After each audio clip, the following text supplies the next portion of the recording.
guys, good evening. It's me, Chacha Ichiban. Welcome to my vlog. So for today's video, today is June 28, 2025. So kukuhanin natin yung nabili nating alagang kakatchel kay Kuya Bernie sa bandang Tagalog. So sana maganda yung chel na yon. Makukuha ko na siya sa halagang 700. Si Kuya Bernie kasi marami kasing alagang mga ibon sa bahay niya. Iba-ibang uri, merong parang San Conure yata yun, then mayroong Baji, Parakit, then yun nga chel. Pero alam ko meron pang siyang mga mamahaling ibon din. So sa social media kasi tatanong-tanong ako kung magkano yung chel. May nakakausap ako na halagang 1,000, 1,500, tsaka malayo ang location. So buti na lang naisipan kong i-PM din si Kuya Bernie kung meron siyang chel. At ayun nga, nasaktuhan ko na meron siyang inakay na chel at binibenta niya dahil nga raw, binubuli nga raw ng mga magulang. So binenta niya sana 700. So ngayon, kukunin natin ngayon. So nandito na kami ngayon sa bandang Mabolo. Mabolo to na paano? Malanday.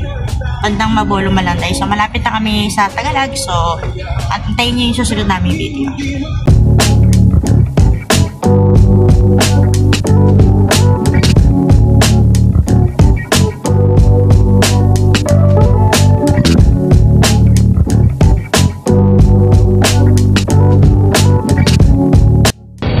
Buti na lang nagsasakyan kami at hindi kami nagmotor kasi biglang ulan dito sa Tagalog.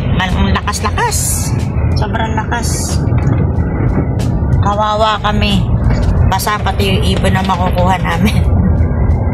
Malapit na tayo kay Kuya Bernie, so tatawagan ko muna si Kuya kasi nakalimutan ko yung ano niya yung street niya alam ko sa Gumamela Street sila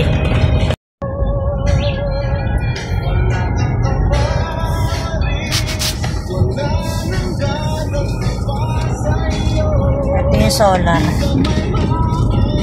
Dami pa rin tao. Hanapin natin yung Hasmin Street.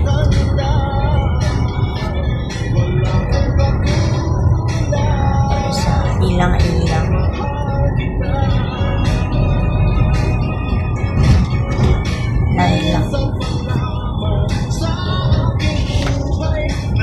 Makikot to. Hindi ako makakapasok. Ayan, makikot. Ano ka naiikot to? May ikutan doon sa may dulo. May ikutan doon. Nasaan na siya? Hindi, doon. Papasok ako doon. Ito na yung Hasmin. So guys, nakuha na natin yung ibon. Ito. Kay Kuya Bernie. Doon siya nakatira. Naglakad lang ako rito. Hindi ko siya na-video si Kuya Bernie. Hindi ko na-interview kasi nakahubad siya. Hindi pwede. So, ito, palakad na ako. Papuntahin ko na yung asawa ko para masundo na ako dito sa labasan. Sa labasan. May aw-aw. So, ito na yung chel. Sabi nga ni Kuya Bernie, going 3 weeks old. Yan. Doon sa Tagalog, umulan. Dito tuyong-tuyo. Parang umulan din no? Ay hindi, tuyo pa rin. Basar-basaran. Scattered. So, nandito na tayo sa bahay. Welcome home. Chel, kakachel. Tingnan natin siya. But if someone on the defense manages to push you outside of the squid's boundaries, you die. Chel. Yan. That's right. Lutingin na siya. May mga sugat siya dito sa ano. May mga sugat. Tsaka dito. Ay hindi. Dito lang pala sa ano. Dito lang siya may sugat. Parang ano na rin siya. Rest dog. Binigay lang sa akin ito ni Kuya Bernie ng 700. So, alagaan natin siya para magandang pag-ano niya. Ititrain natin siya. Kasi isipin ko pala kung anong pangalan nito. Naisip kong pangalan is Chiclet. Bakit chiclet? Wala lang, parang ang cute pag chiclet. Ayan, chiclet. Manginginig pa siya. Naninibago siya. Naninibago siya, oh. Ayan. Talagaan kita, ha. So, balik ko na rito. Patutulogin ko na. Sabi nga pala ni Kuya Bernie, busog siya. So, hindi ko na siya pakakainin. Bukas na siya ng umaga kakain. Ayan. Pag-isipan ko pa kung chiclet. Ang pangalan niya. So, diyan ka muna matutulog. Isipin ko pa yung pangalan mo. Saka lilinisin ko pa yung dating lalaganan ng mga ibong ko. So, good night for now.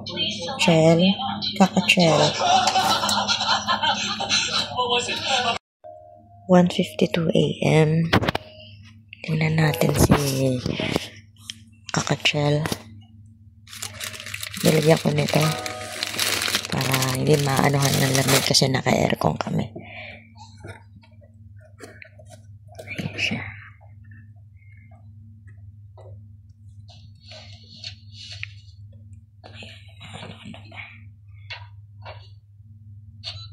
Once the lights are off, Okay. you're to bring number 16 Parang to me. ganyan. Tulog ka muna dyan ulit. I want to know her location. Yes, sir. Good morning, 7:09. Tingnan natin yung si Kaka-chel.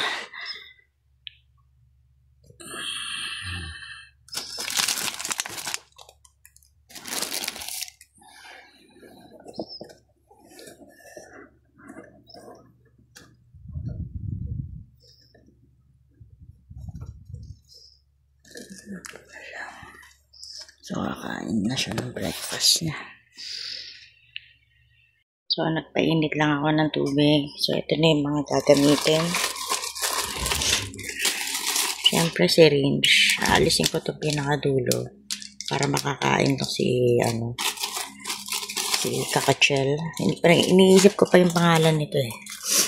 Iniisip ko pangalan niya. Iniisip ko kung adobo o chiclet eh. Ang ipapangalan ko sa kanya. Ito, bigay lang sa akin ito ni Kuya Bernie. Itong pagkain. Ito yan. Itong Hansen's formula. Bigay lang sa akin. So, iplahin ko na para makakain na si Kaka-chel. So, ito na yung food niya. Nakatimpla na siya sa madigamgam na tubig. So, palalamigin ko pa ng husto para makakain na si Kaka-chel. Kagabi ko pa kasi siya pinag-iisipan kung ano yung papangalan ko eh. Kung adobo ba o chiclet. Kasi pag adobo, unique eh.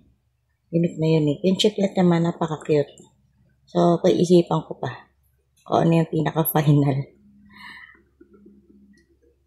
So, yan. Ito na yung consistency niya. So, patch test.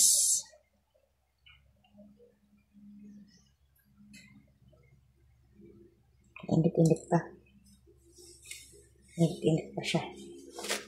Palamigin ko pa.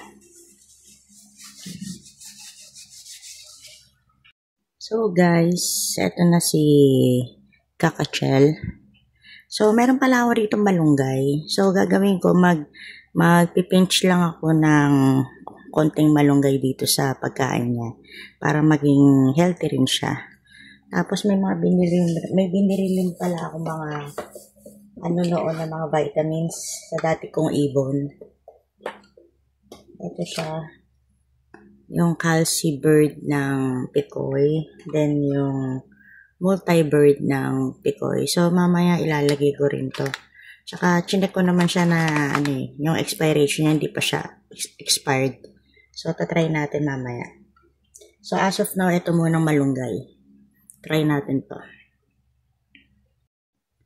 So, okay na yung pagkain ni Kaka-chel. Okay na yung temp niya. So, pakainin na natin siya.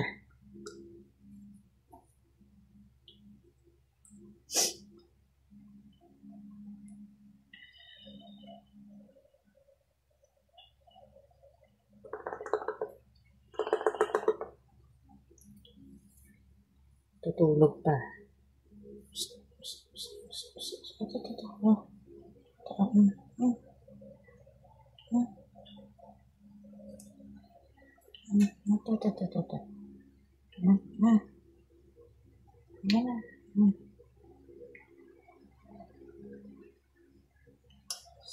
Ito nga, ayan, no? Ay, ayaw. Ba't pasok ka pa ba? Nalalaman yung ano mo eh.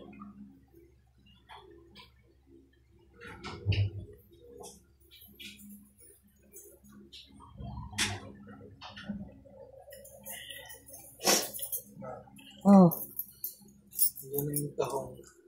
tahong. Oh, tsaka sariwa yung tahong, tsaka galunggong. Tapos may kamatis na din dyan. Lagyan na kamatis din yung tahong. Ano kumain? Ano kumain eh? Busog. Hindi, wala nang ano yung ano niya. Wala nang laman. Ano yung bago? Force feed to force feed. Ano ba ginagawa ng feeding mo? Force feed siya. Nga. Nga. Nga. Nga. Nga muna. Dali. Para makakain ka na. Nga. Nga. Gugutom ka.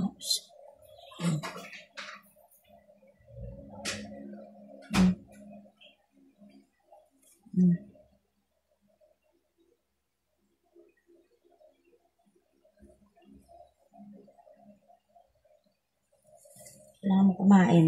Oh. Gugutom ka kasi. Gugutom ka.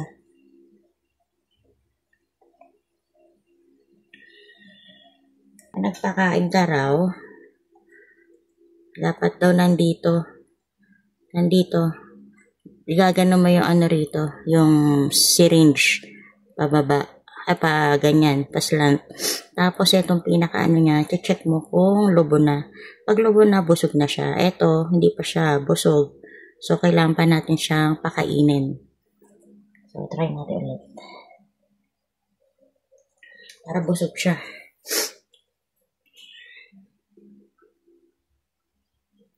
Kasi kung hindi natin siya pakakain, hindi siya magsusurvive. Hindi siya lalaki.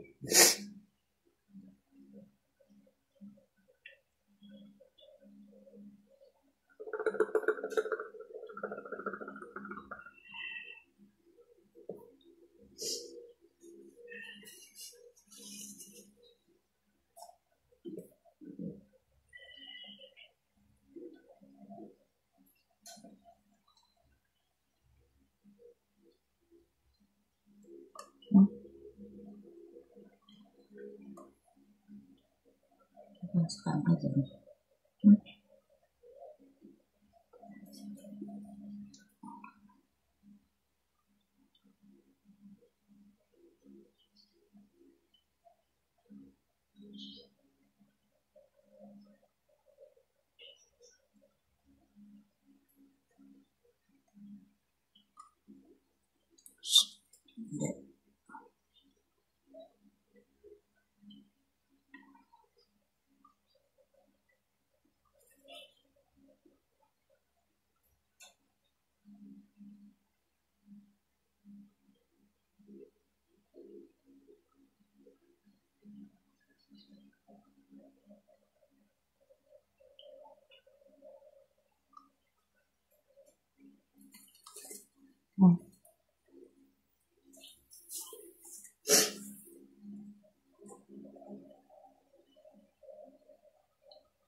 Paano nga makakasurvive niya kung ayaw mo kumain? Sana ito to. Wala na.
Last na lang. Last. Ay. Bakit? Ayan na, last na to. Last.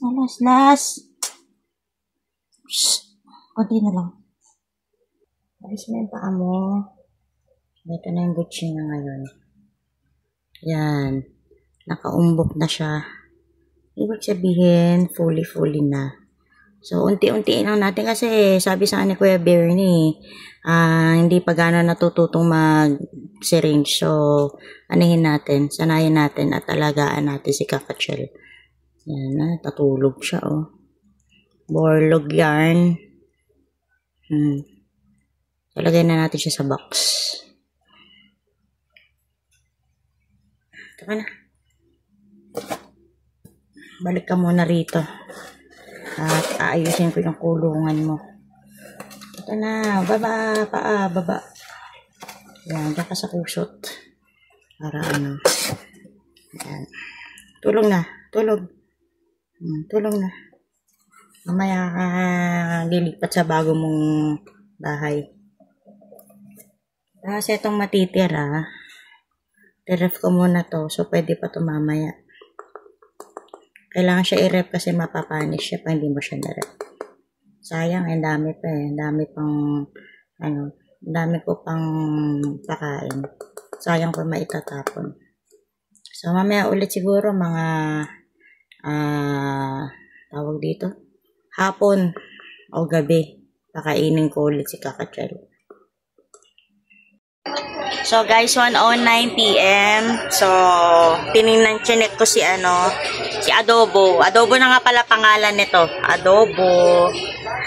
Chinek ko yung pinaka niya, yung dito. Wala na siya. Ibig sabihin ko na yan. So, pakainin natin si Adobo ulit para mabilis siya lumaki.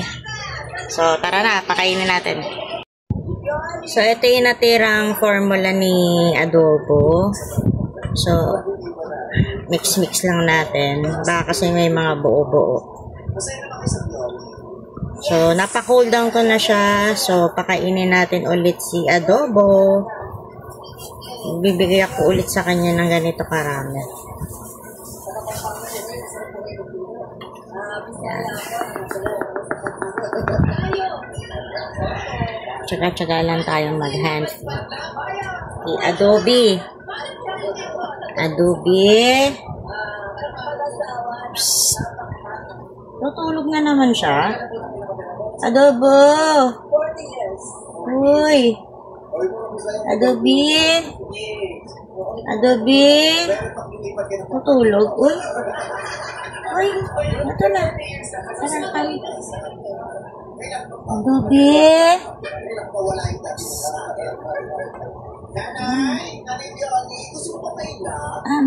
Mo na F.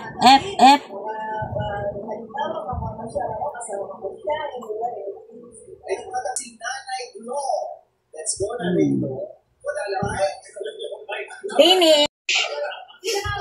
So, yan. Nakadalawang ganito lang si Adobo.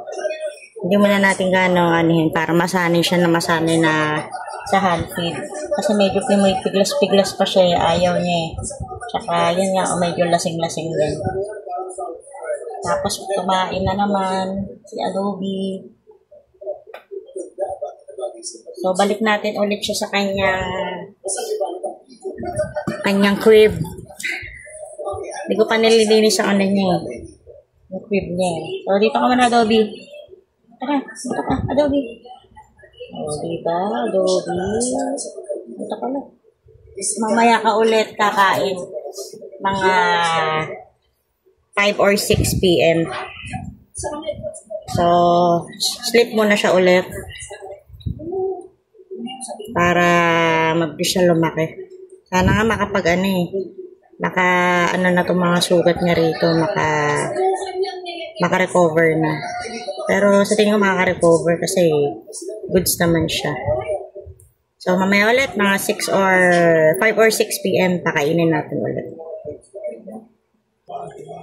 So, guys, galing kami ng palengke ng asawa ko. At bumili kami ng kusot, Gypsy Classic, sa halagang 175. Napakamahal nito, pero no choice ako.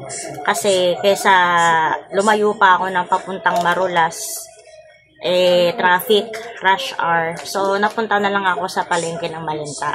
So, ang gagawin ko na lang is every 3 days or 4 days magpapalit na lang ako ng kusot ni Adobo para malinis yung higaan niya. So, yan. Ang laki niya, mahaba siya. Tsaka naka-intact pala siya. Intact siya. Kaya pag siguro bunuksan mo, naka-ano siya yung ano yan, yung ganon, magkakalat ba? Kaya yun. Tapos, ito pala yung pinaglalagyan ng aking budgie bird na si Tori. Naitabi ko pa siya kasi nga, alam kong, feeling ko talaga sa sarili ko mag-aalaga pa ako ulit ng ibon. At yun na nga, dumating na si Adobo. So, dito ko ilalagay si Adobo. Kasi dito ko ilalagay yung kusot. Tapos dito sa Adobo. Kasi ang kinaganda nito, marami siyang ventilation. Tapos, makikita ko agad si Adobo. Tapos paggabi, tatakpan ko na lang siya ng tuwalya para hindi niya ma-absorb yung aircon, yung lamig na aircon dito sa loob ng bahay. So, ayan. Ito yung ano niya. Mura lang kung nakuha ko na. Siguro nasa 100 lang yata to o 90. Ewan ko na lang kung magkano siya ngayon. Tapos, ito na ngayon ang pagkain ni Adobo. Nilabas ko siya sa ref na 5 PM para ma-cool down yung temperature niya. Kasi syempre malamig, hindi pwede pakainin yung ibon ng malamig. So, kailangan mag-cool down yung kakainin niyang pagkain. So, ayun, dahil, marami-rami kasi natimpla ko kanina, siguro, goods for mamaya na lang to. Kasi pag kinabukasan pa to, hindi na siya pwede kasi mapapanis na siya. So, mas maganda kinabukasan, bago na naman ulit. So, ito yung pinaka-mixture niya ulit. Goods pa naman siya. So, alas 7 na, para napakainin na si Adobo. Kala ko tulog na naman siya. Uy, come.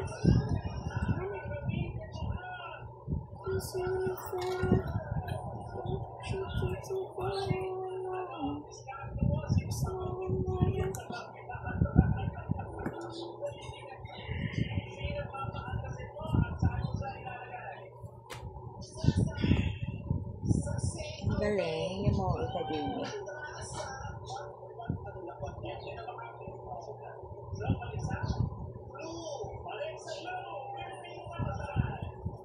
Dito ka madalas dyan.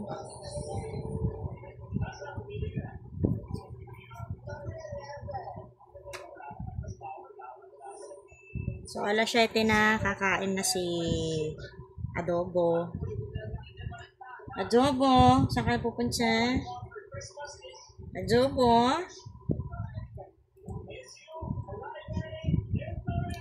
Adobo? Adobo? Adobo? Adobo? Ay, nandito ako. Adobo? Adobo? Adobo? Huwag ka nang bumaba dyan, madudulas ka. Hindi ka rita.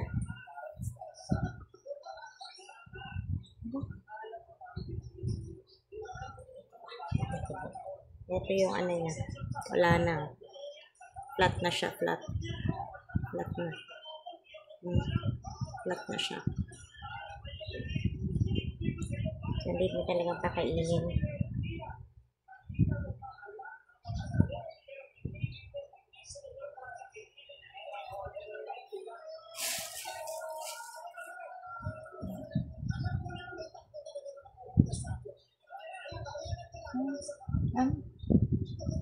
Kailangan masanay kasi siyang kumain sa syringe.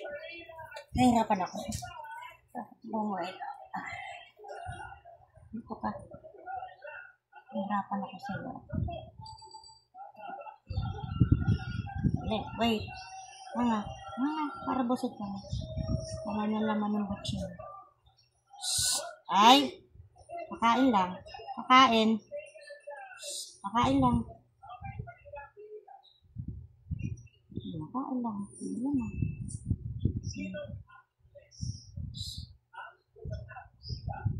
Kailangan talaga tiyagain mo to. Kasi pag hindi mo siya tinaga, wala.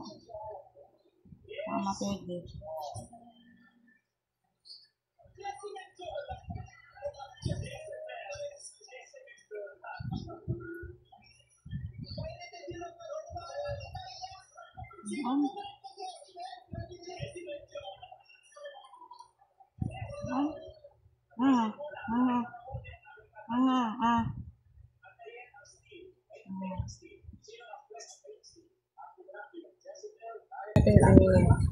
Hindi pa siya full. Hindi pa siya full. Konti pa lang siya.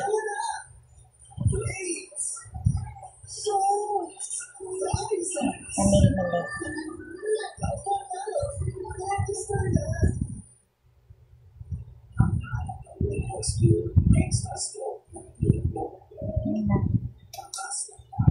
Ano?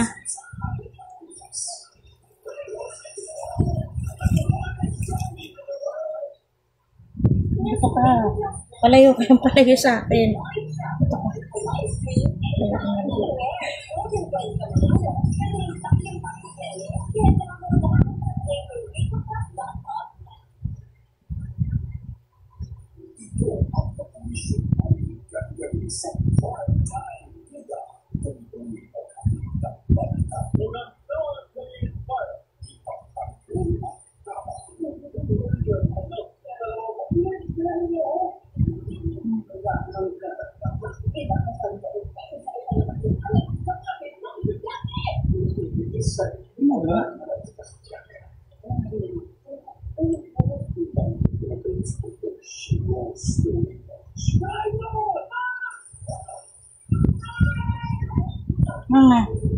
Mama, adobo. Mama. Ay? Mama. Hindi ka mabubuhay. Ito na.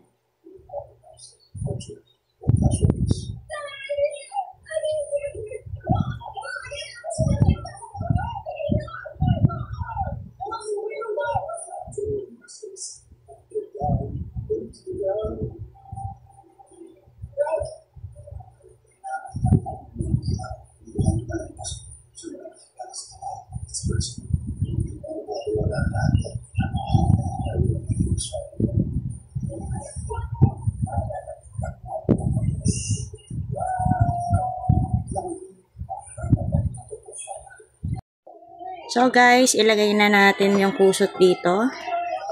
At ito nga, nabuksan ko na siya. Nabuksan ko na. It's time to make the beddings.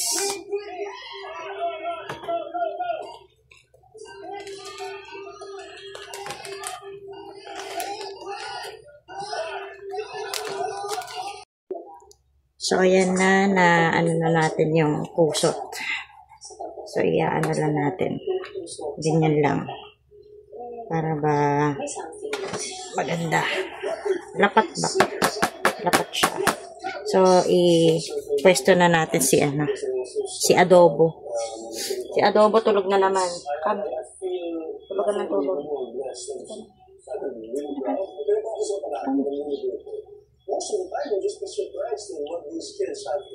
Ayan, ito na si adobo. Ang tulog ng tulog. Ay, mga ayaw niya. Yan, diyan ka. Diba? Mas kitang-kita siya pag dito. Mas okay siya rito. Mas makikita ko yung mga ginagawa niya. Kesa yung nasa box siya. Hindi ko makita kung ano nilagay niya. Ito, mas good siya rito.